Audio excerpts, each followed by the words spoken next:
after studying this module, you shall be able to explain the concept of international business and its environment.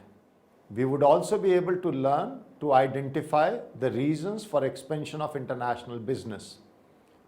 We would be able to differentiate between domestic and international business and analyze how business activities can be managed in the era of globalization. International business is a term used to describe the topics related to the operations of the firm with interests in various countries. Such firms are sometimes called multinational corporations. Well-known multinational companies include fast food companies like McDonald's, vehicle manufacturers such as General Motors, consumer electronic components like Samsung, LG, and energy companies such as ExxonMobil and BP. Most of the largest corporations operate in multiple national markets. International business means the buying and selling of the goods and services across the border. These business activities may be of government or private enterprises. Here, the national border are crossed by the enterprises to expand their business activities like manufacturing, mining, construction, agriculture, banking, insurance, health, education, transportation, communication, and so on. International business has been playing a crucial role for centuries. The world we share is becoming increasingly interconnected in complex and interesting ways. From the history of international business, we learn that present-day global companies characterized by explosive growth and closer central control of foreign operations are markedly different from their predecessors. Markets have become truly global for most goods, many services, and especially for financial instruments of all types. Even the largest and most apparently self-contained economies, including US, are now significantly affected by global economy. Global integration in trade, investment, and factor flows, technology, and communication has been tying economies together. In this text, it will be clear that all managers need to have a basic knowledge of international business to be able to meet the challenge of global competition. A business enterprise who goes for international business has to take a very wide and long view before making any decision. It has to refer to social, political, historical, cultural, geographical, physical, ecological, and economic aspects of another country where it had to do business. Areas of study within international business include differences in legal systems, political systems, economic policy, language, accounting standards, labor standards, living standards, environmental standards, local culture, corporate culture, foreign exchange, tariffs, import and export regulations, trade agreements, climate, education, and many more. Each of these aspects requires significant changes in how individual business units operate from one country to the next.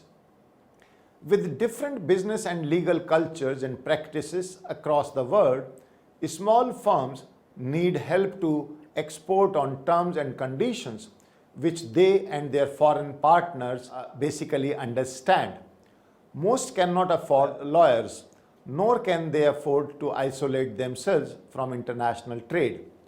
So perceptions about globalization and its effects vary and have gone through a definite cycle in the past 10 years or so. The upswing of the cycle occurred in the first half of the 1990s, a period characterized by a highly optimistic mood in industrialized countries. The economic mood in the industrialized world also changed, contributing to an evaporation of the earlier optimism. The prolonged boom in the US economy ended in 2001 with the collapse of technology stocks and the downturn in economic activity. As unemployment began to increase in the industrialized world, there was a backlash against globalization in the industrialized countries, and slogans of fair trade became common currency. The political mood also changed as the triumphalization associated with the end of history gave way by the end of 1990s to worries about terrorism as a new and shadowy threat to democratic and open societies everywhere. These concerns were greatly magnified by the terrorist attacks of September 2001 in the United States.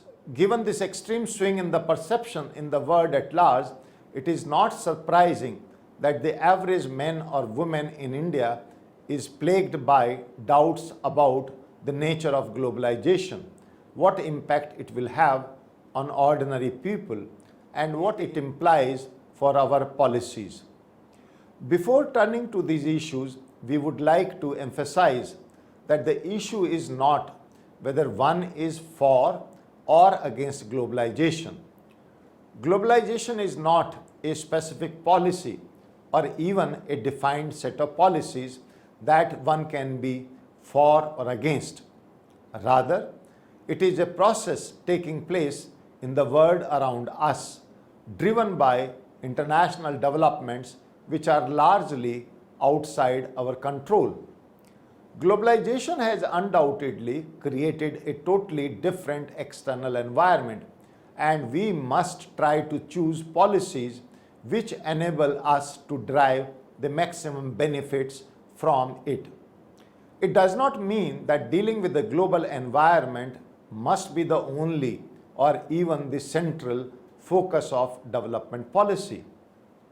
It will be better able to cope up with globalization if the country has a strong economy. That is why the National Common Minimum Program has outlined a broad objective of achieving 7 to 8% growth per annum.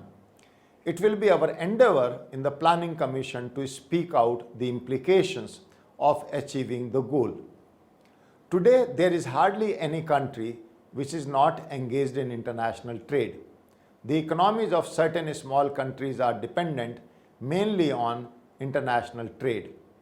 Here, a genuine question arises as to why two countries enter into international trade. There are a number of factors which contribute to the development of foreign trade.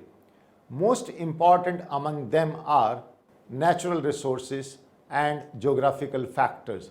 Each country differs in natural resources and geographical distribution of various factors of production. Diversities in natural and geographical distribution of various factors of production.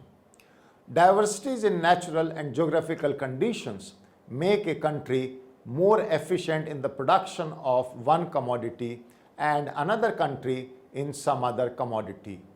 These countries specialize themselves in the production of such commodities and supply them to other countries in exchange for the commodities which they do not produce. But other countries have a specialization in their production.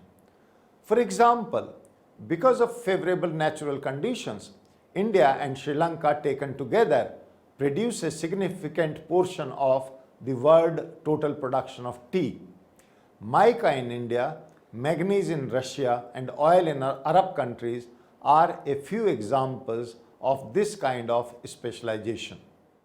The second reason could be the occupational distribution. The population and its occupational distribution also differs from country to country. Occupational structure of its population decides the field of specialization. For example, a large part of India's population is engaged in agriculture. Hence, it has specialized in the production of food grains and other agricultural products.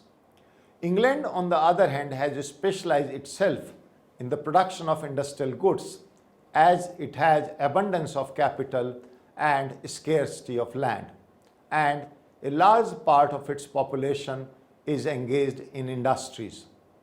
Thus, countries specialize themselves on the basis of their occupations. Specialization gives birth to international trade. The third obvious reason for international trade is the means of transport. Means and cost of transportation also contribute to the international trade.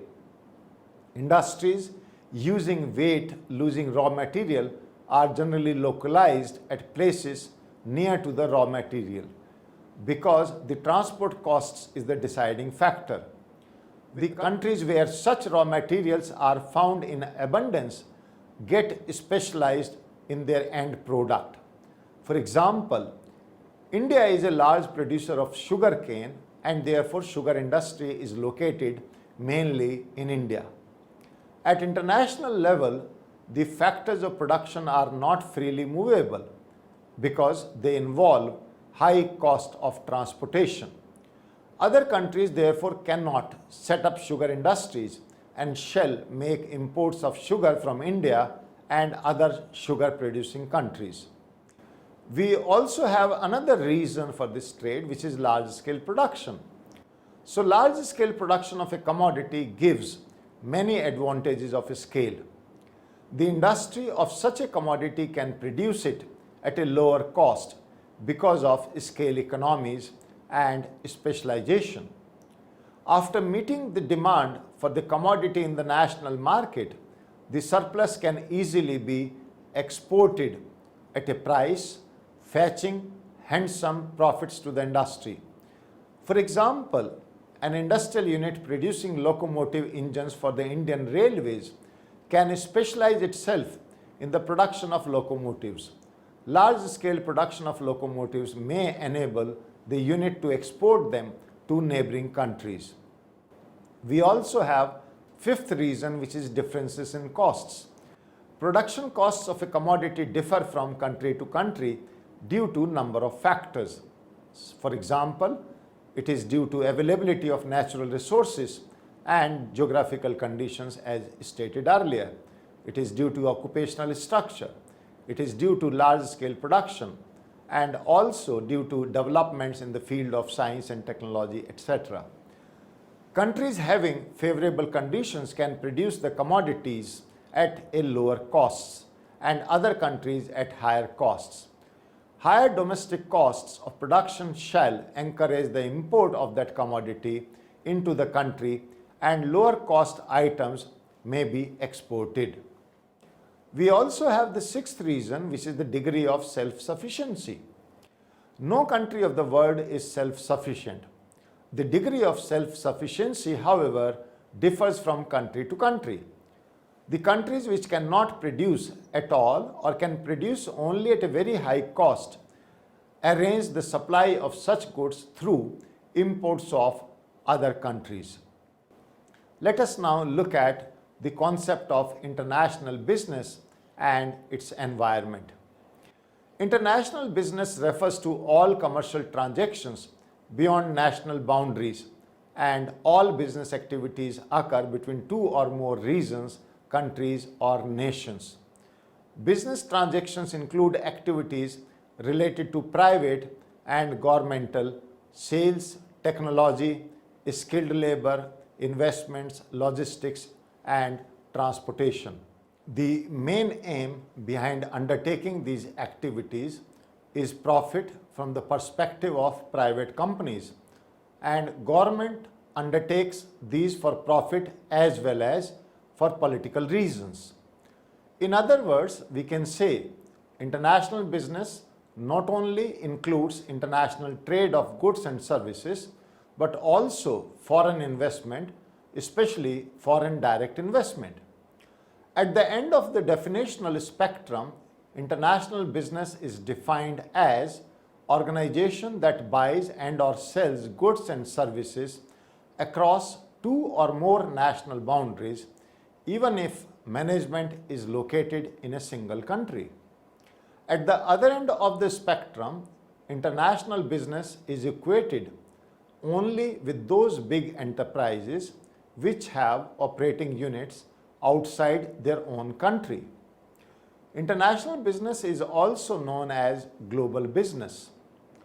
International business differs from domestic business in that a firm operating across borders must deal with the forces of three kinds of environment: domestic, foreign, and international. So, international business environment includes microenvironment, which consists of the factors that lie in the immediate environment of the company and affect the performance of the company. These are more linked with the company. These forces need not to affect all the firms that exist in a particular industry. Some of them might be related to a particular firm only. For example, a person may supply a particular product to a particular firm which would be entirely different from the supply source of other firm. It includes, therefore, A. the suppliers. The suppliers are those who supply the inputs like raw materials and components to the company. It is considered as an important force. Because of the sensitivity of the supply, many companies give high importance to vendor development. B. the customers. Decision on customer segment by a company should be taken in such a way that it takes care of some important factors like profitability, dependability, stability of demand, growth prospects, and the extent of competition. The third is competitors. There always exists some competition among the firms in a particular market. A firm is not only a competitor for other firms, but they also compete for the discretionary income of the consumer. For example, a firm producing a particular product, say A, faces competition not only from the other firms producing same product, but also from the manufacturers producing other products, not A. We also have the fourth category, which is market intermediaries. Firms act like an intermediary that aid the company in promoting, selling, and distributing its goods to final buyers like middlemen such as agents and merchants who help the company in identifying customers or help them in promoting sales. Let us now look at the macro environment. Macro environment consists of the larger societal forces which are more uncontrollable than micro forces that affect all the economic environment. It affects the political and legal environment, the socio-cultural environment, demographic environment, and other environments like natural environment, physical and technological environment, and international environment. What is economic environment? It consists of economic condition, economic policies, and the economic system. It influences international business decisions because these decisions vary from country to country depending on their respective economic system. For example, level of income and inflation, health of industrial, financial and other factors, fiscal and monetary policies, and so on. The political and legal environment consists of a set of laws and political factors and government activities in a foreign market that can either facilitate or hinder a business ability to conduct business activities in the foreign market. Political environment includes political ideology of government like foreign investment, tariff, foreign trade, liberalization, globalization, price controls, and political stability in the country. Let's look at the socio-cultural environment. It includes a set of beliefs, customs, practices, and behavior that exist within the population. For example, the buying and consumption habits of the people, their language, beliefs and values, customs and traditions, tastes and preferences, education, etc. For a business to be successful, Its strategy should be one that is appropriate in the socio-cultural environment. Demographic environment. A demographic environment is a set of demographic factors such as gender or ethnicity. Companies use demographic environments to identify target markets for specific products or services. Marketers have to take both sides of the demographic environment coin into account when deciding what strategy to apply. The natural environment. It involves natural resources that are needed as input or that are affected by production activities. It has become a cause of concern because of the continuous demand by the consumers, like pollution level, water scarcity, use of renewable resources, etc. Let's look at the technological and physical environment. It includes introduction of new technology, creation of new product, and market opportunities. Physical factors may be defined as uncontrollable factors which should be taken care of. For instance, geographical factors, weather and climate conditions. International environment. From the point of view of certain categories of business, international environment has its own importance. Since it is directly related to import and export activities of a particular country, it is considered as a crucial factor by the industries. Section 4. Reasons for international business expansion. Every firm has a desire to expand its sales and revenue, to minimize input costs, and to have least business and financial risk. There are some other factors that have provided a favorable atmosphere to expand their activities, which are as follows. Technological improvement. Due to introduction of new technology or improved technology, business is becoming more and more global. For example, improvement in transportation and communication has played a very important role in expanding business internationally. Liberalization, which means a removal or reduction of trade barriers, and it has opened doors to foreign multinationals and allowed them to set up their organizations. It helps in easing the movement of goods and services and resources and taking advantage of international opportunities. We also have emergence of supportive institutions. There has been a huge development of supporting institutional arrangements made by business and government, which has resulted in easy flow of goods and has reduced risk to some extent. Low cost input. Labor is considered as one of the important input factors for business. In developing countries, the labor costs are low as compared to developed countries, which give incentive to developed countries to shift or diversify production activities in developing countries and consequently earn higher profit. We also have global competition. Firms always find it favorable to operate internationally due to certain reasons. A.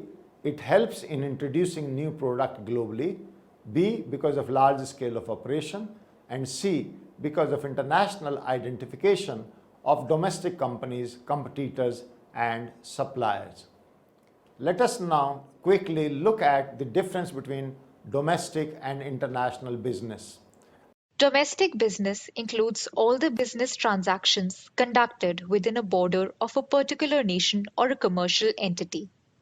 Whereas, international business includes all the commercial activities conducted beyond national boundaries.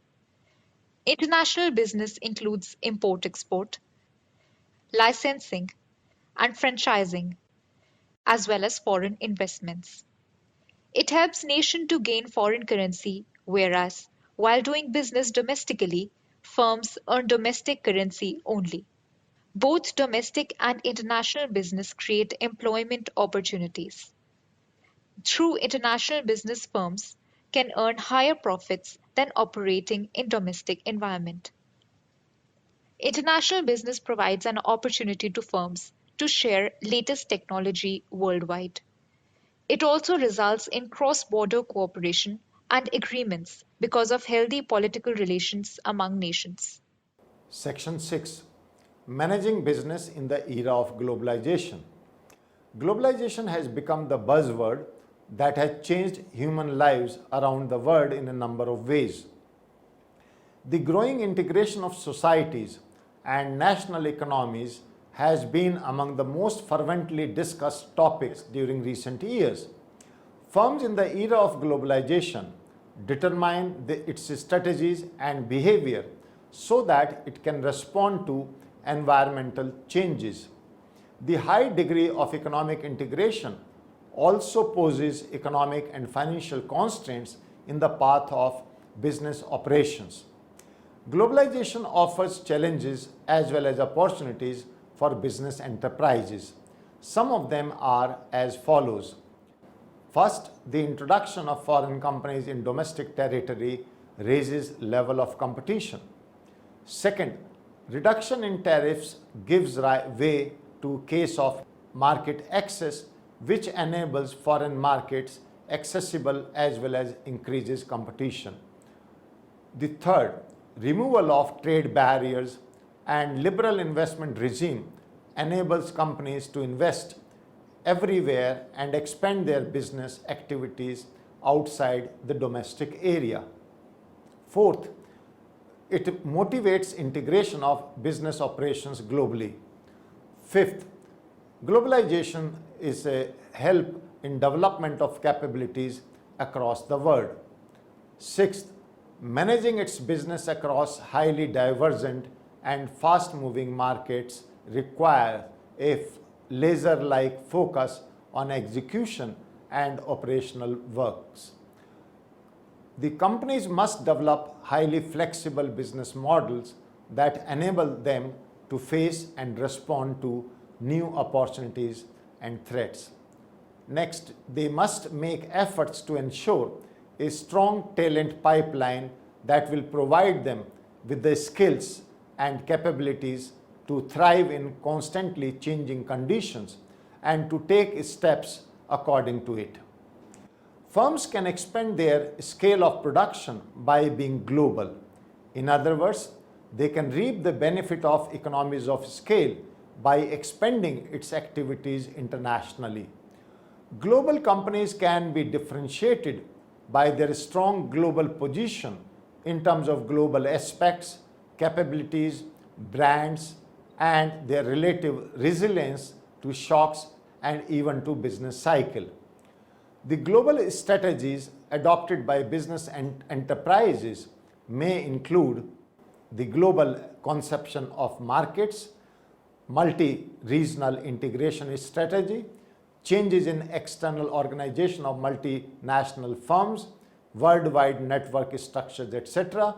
Also changes in internal organization, global outsourcing, greater transparency, and corporate governance regulations, etc. Let us now summarize in this section 7. International business refers to the conduct of business activities across national borders. We have learned that intensified competition among domestic, private, and public sector companies and multinational companies consequent upon globalization, along with strides in information technology, brought paradigm shift in the policies and practices of international business.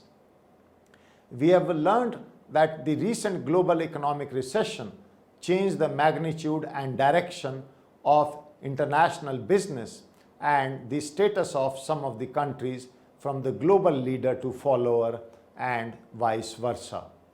I'm sure you would appreciate that we have also tried to understand the reasons for expanding business operations overseas, which include technological enhancement, liberalization, availability of inputs at a very low cost, existence of supportive institutions, and worldwide competitions. We have also learned that international business includes much wider activities than domestic business activities. Globalization, on the other hand, offers opportunities, but on the one hand, it also puts challenges for businesses which sometimes affect the activities of the firm to great extent.